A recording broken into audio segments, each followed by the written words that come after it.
prayer গানবোৰ গাই ঈশ্বৰৰ স্তুতি কৰোঁ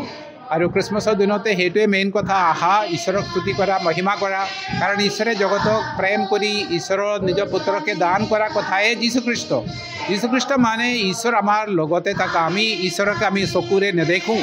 সেইকাৰণে ঈশ্বৰে চকুত দেখিব পৰা নিজৰ পুত্ৰকে মানুহ হৈ আমাৰ ধৰাতে জন্মিবলৈ দিলে আৰু এইটো কথা আমি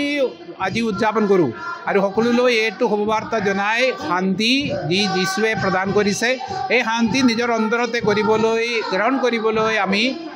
সকলো চেষ্টা কৰিব লাগিব খ্ৰীষ্টমাছৰ উদ্দেশ্য এই আছে যীশুখ্ৰীষ্ট দিয়া শুভবাৰ্তা লোকসকলক জনাবলৈ দিয়ক লুকাই নৰখক যীশু কৈছে সকলোকে জনাই দিয়া ঈশ্বৰে তোমাক মৰম কৰে মৰমতে থাকা শান্তিতে থাকা আৰু সকলোলৈ ভাল কৰিবলৈ চেষ্টা কৰক এইটোৱে আমাৰ বিশেষকৈ মানে মেইন কথা আৰু খ্ৰীষ্টমাছৰ দিনতে আমি সকলোলৈ শান্তিৰ শুভেচ্ছা জনাওঁ আৰু এদিন ভালদৰে সকলোৱে মিলি ঈশ্বৰৰ স্তুতি কৰি শান্তি অনুভৱ কৰাৰ পৰা কেনেকুৱা এনে পৰিৱেশ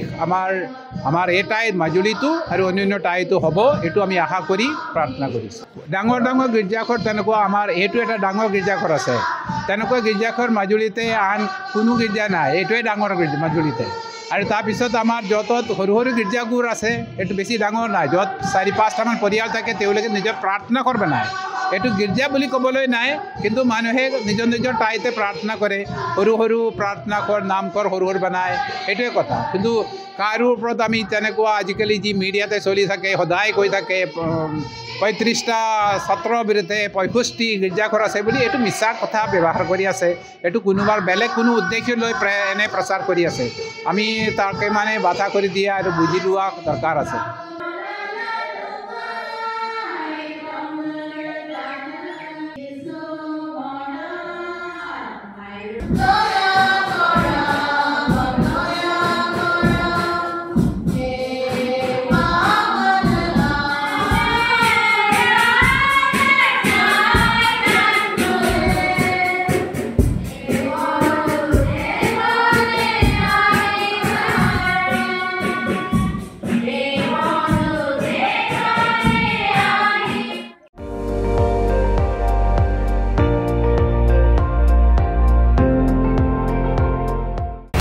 আপুনি চাই আছে ND24